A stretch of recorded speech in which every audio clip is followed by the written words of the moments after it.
The volcano erupts. The moment where my mother finally crossed the last boundary she will ever cross. It was plainly the catalyst, the straw that broke the camel's back. I think what made this time different than all the rest, because honestly, this incident isn't anything compared to some I've had to endure. But what made this time different was that my children were involved. It's like a volcano that had been lying dormant for 39 years finally out of nowhere just starts to erupt.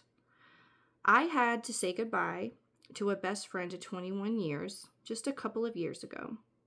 I had to leave once I realized she was never going to change, as well as when I started to see her bullying my children just like she had done to me for years, and then seeing her daughter doing the same thing towards me and my children.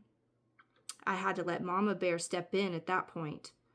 That is exactly what happened with my mom. It's like doing all that fuckery with me is one thing. I'm used to all this kind of behavior.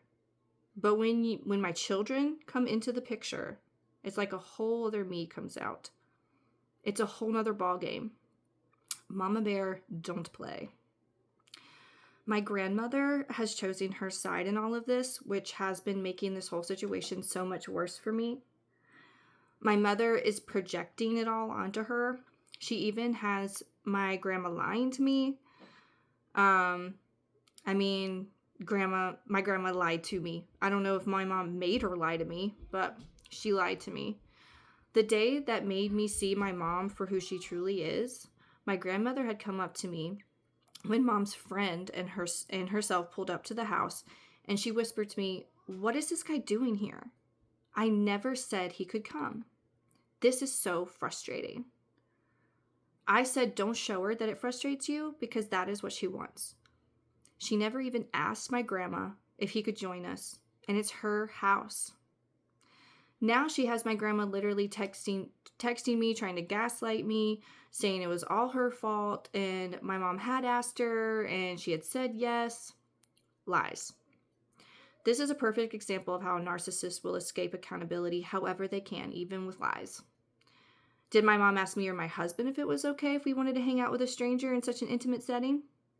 When I had already voiced my concern about these people to her. The thing is, my mom already knew.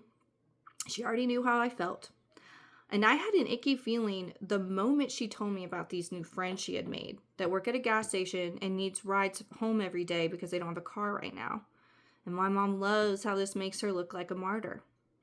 From the outside, it looks like, oh, how nice, but my gut knew. She basically forced them upon me and to go eat at a restaurant one day. Okay? Now I went to witness the lady talk to my mom like she was nothing.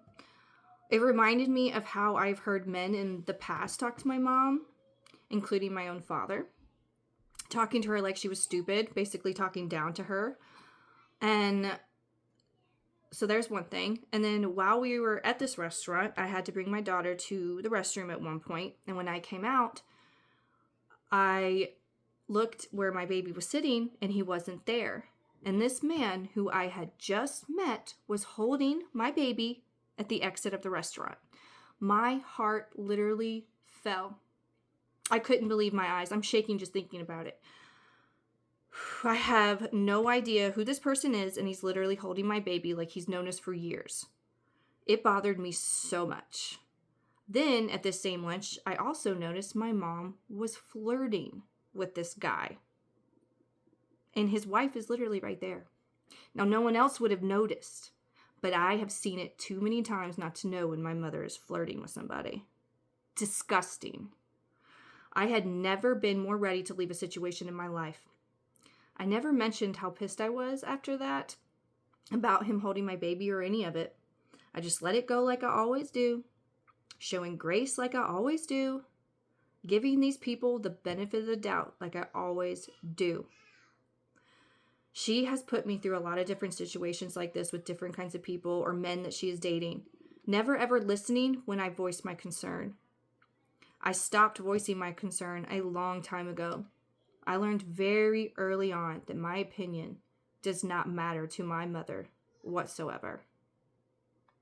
Stay tuned as the story continues. Have a wonderful day. Love y'all.